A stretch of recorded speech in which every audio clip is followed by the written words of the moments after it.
Sabe aquela frase misteriosa que se repete 7 vezes no livro do Apocalipse? Sempre ali no finalzinho das cartas? Pois é, ela não está ali por acaso. Nesta análise, a gente vai mergulhar fundo para entender o propósito dessa mensagem e descobrir por que ela era e ainda é tão importante. A grande pergunta que guia a gente é esta: quem tem ouvidos, ouça o que o Espírito diz às igrejas. Isso aí é muito mais do que um simples encerramento. É uma instrução cheia de significado. Então, qual era o objetivo de repetir isso com tanta ênfase? É o que a gente vai descobrir juntos.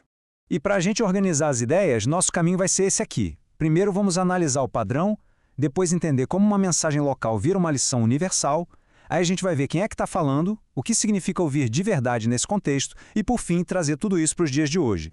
Ok, vamos lá. Para começar, é fundamental a gente sacar que essa frase funciona como uma conclusão padrão, totalmente intencional, para 7 mensagens diferentes. Mensagens que foram enviadas para 7 igrejas lá na província romana da Ásia.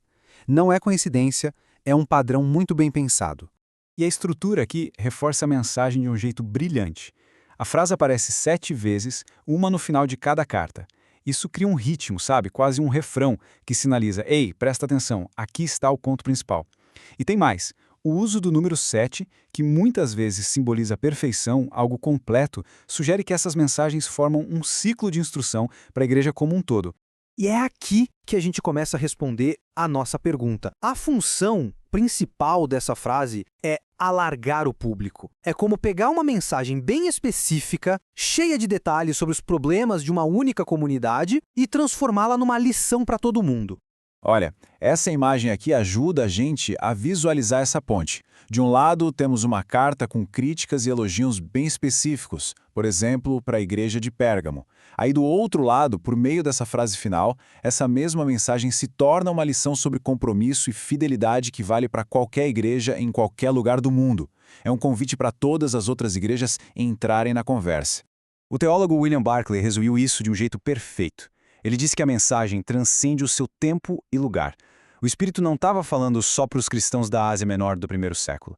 Ele estava e está falando para qualquer pessoa disposta a ouvir, em qualquer geração. Isso nos leva a uma pergunta muito importante. Quem exatamente é o Espírito que está falando?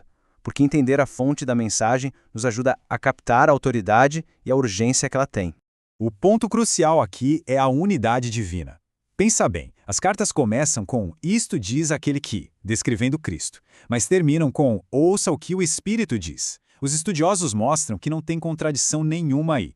O Cristo glorificado fala à sua igreja através do Espírito Santo, ou seja, a mensagem carrega o peso e a autoridade dos dois. É algo muito sério. Agora vamos aprofundar um pouco mais no que significa ouvir. Nesse contexto, o verbo vai muito além da audição passiva. Na cultura daquela época, ouvir implicava uma resposta ativa, uma obediência. Era um chamado para ação.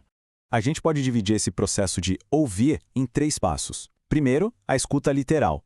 Como pouca gente tinha cópias dos textos, as cartas eram lidas em voz alta para todo mundo na congregação. Segundo, o discernimento. Era preciso ter sensibilidade espiritual para entender os princípios por trás das palavras.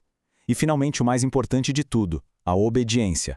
O verdadeiro ouvinte era aquele que colocava a mensagem em prática, que perseverava para se tornar o vencedor prometido em cada carta. E agora, a gente chega ao ponto alto da nossa análise. Juntando todas essas peças, fica claro que esse refrão, essa frase repetida, tem um propósito com várias camadas, que continua sendo absolutamente relevante. Então, para resumir, a frase "quem tem ouvidos, ouça o que o Espírito diz às igrejas", transforma uma repreensão local em sabedoria universal. Ela torna a mensagem pessoal, falando no individual. Isso é para você. E, ao mesmo tempo, ela garante que a lição não se perca no tempo. Ela exige uma resposta não só da comunidade, mas de cada pessoa que a escuta. E tudo isso nos deixa com uma reflexão final, né? As mesmas situações daquelas 7 igrejas, o amor que se esfria, a perseguição, o comodismo, a fidelidade, a gente ainda vê por aí hoje.